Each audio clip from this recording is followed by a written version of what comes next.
All right, go for it. And in conclusion, I'd like to close with a story that's a true story. It really happened to me.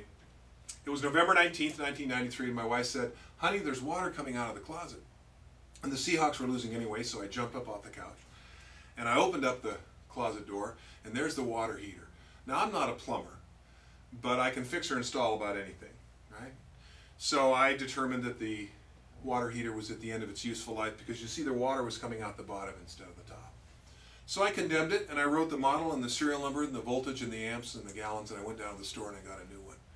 Now, the instructions were there, but, you know, real men don't read them, so I tossed the instructions and I proceeded to install that heater in record time. And fellas, you'd have been proud of me. The piping was perfect. I almost wanted to take a picture of it. It was so nice. And my wife said, "Honey, when are we going to have hot water?" I said, "Good things take time, baby. After all, I am a journeyman." So she mumbled something and went upstairs. And I proceeded to turn on the power, and I turned on the water, and I waited for the magic to happen. And about 5 minutes later, I hear this bang! Now, water heaters make lots of noises, but bang's not supposed to be one of them. And I got that sinking feeling in my stomach. You know the one, fellas, the dope! So I disconnected everything, and I ohmed out the heater, the immersion heater. You see, the way water heaters are designed, immersion heaters are designed to be immersed in water. And since the water level was here, well, I just blew it up. So I disconnected everything, took it back, raced back to the store, got there just before they closed, and did what every red-blooded American male does in a situation like that. I lied. I said, "Hey, man, you sold me a defective heater." And the fellow looked like Jack Palance from City Slickers, you know, curly. And he said, "Let me ask you one question, young fella. Just one." I said, "Sure." He said, "Did you happen to turn on the power before you filled the tank full of water?" I said, "Yes, sir." I said, "I'm afraid I did." He said, "Well, I'll give you a new heater on one condition, and one condition only." And at that point, I was teachable. At that point, I was ready. At that point, I was humble.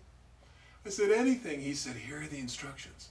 I want you to sit down on the front. Promise me you'll sit on the front porch and read them all the way through."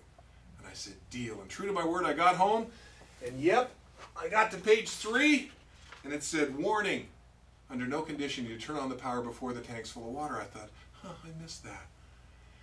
Got near the end. Now it's about 1 o'clock in the morning. My wife's long since gone to bed, giving up any hope of a hot shower.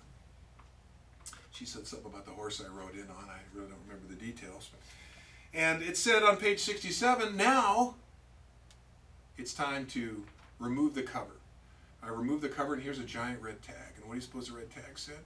"Warning, under no condition you turn on the power before you fill the tank full of water." So I got all done. Turned to page 69. It said, "Now turn on the power. You should have 6.8 amps, and that's exactly what happened. I've given you a lot of information in a short period of time, but I'll make you a promise. If you follow some of these instructions, you'll get hot water, more than your business can handle. Thanks so much for letting me play in your sandbox. I look forward to seeing you again soon." That's a good story.